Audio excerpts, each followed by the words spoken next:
Okay, દાખલા number તમે જોઈ શકો છો, આપણે 66 પહોંચી ગયા છીએ. હવે વાત કરે છે નીચેમાંથી કઈ કક્ષકોની જોડ છે એ વધુ અસરકારક કેન્દ્રીય ભાર અનુભવે. લો, હમણાં ઓછું હતું, વ્યવસ્થિત થિયરી સમજાવી હતી. આમાં એમ કહે છે કે વધુ અસરકારક કેન્દ્રીય ભાર છે એ અનુભવે. તો વિદ્યાર્થી મિત્રો ખાસ યાદ રાખજો, જે અંદરની કક્ષક હશે એ કેન્દ્રની નજીક હશે. જે કક્ષકો કેન્દ્રની નજીક હોય એ વધારે અસરકારક કેન્દ્રીય ભાર છે એ અનુભવશે. તો વિદ્યાર્થી મિત્રો અહીંયા જો આપેલી છે, પહેલામાં તમે જોઈ શકો છો કે અહીંયા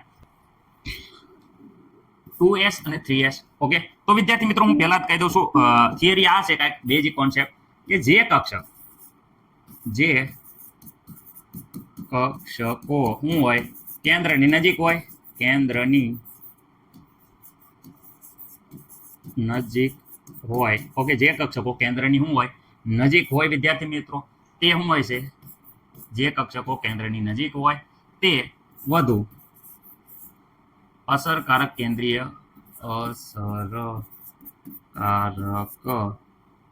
ભાર અનુભવે. કેન્દ્રીય ભાર વિદ્યાર્થી મિત્રો અનુભવે. ઓકે, અનુભવશે. ચલો, અનુભવશે. ચલો, રેડી? ઓકે, ચલો. આમાં વિદ્યાર્થી મિત્રો તમને ખબર છે કે 2s અને પછી 3s બહારની કક્ષક છે.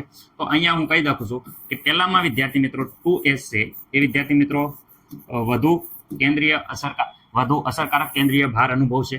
ઓકે, બીજામાં વાત કરે કોણ છે, 4d અને 4f. વિદ્યાર્થી મિત્રો 4d અને 4f માં તમને બધાને ખબર છે કે d પહેલા આવશે પછી f આવશે. તો અહીંયા વિદ્યાર્થી મિત્રો 4d છે એ નજીક આવશે, એટલે 4d છે એ વધુ જોઈ શકો છો શું છે કે વધુ અસરકારક કેન્દ્રીય ભાર અનુભવશે. ઓકે, ત્રીજી વાત કરે કે 3d અને વિદ્યાર્થી મિત્રો 3p. તો 3d અને 3p માં કોણ વધારે નજીક થશે? તો વિદ્યાર્થી મિત્રો પહેલા તમને ખબર છે s, p, d પછી f. તો તમે જોઈ જ શકો છો કે 3d પહેલા 3d પહેલા ભરાય, 3p પહેલા ભરાય. તો વિદ્યાર્થી મિત્રો ખાસ યાદ રાખો, 3p છે એ કેન્દ્રની વધારે નજીક, તો આ વધુ છે એ અસરકારક કેન્દ્રીય ભાર અનુભવે છે. ઓકે, મને નથી લાગતું કે કોઈ કઈ પ્રોબ્લેમ હોય, કારણ કે એક જ છે, આ કેન્દ્રની શું છે, કેન્દ્રની વધુ નજીક છે. જે કેન્દ્રની વધુ નજીક એ તમને ખબર જ છે કે વધુ અસરકારક કેન્દ્રીય ભાર અનુભવે. રેડી? ઓલે, હવે મને લાગતું કોઈને કઈ પ્રોબ્લેમ હોય, આવડી જ જશે એલિયા ભલામણા.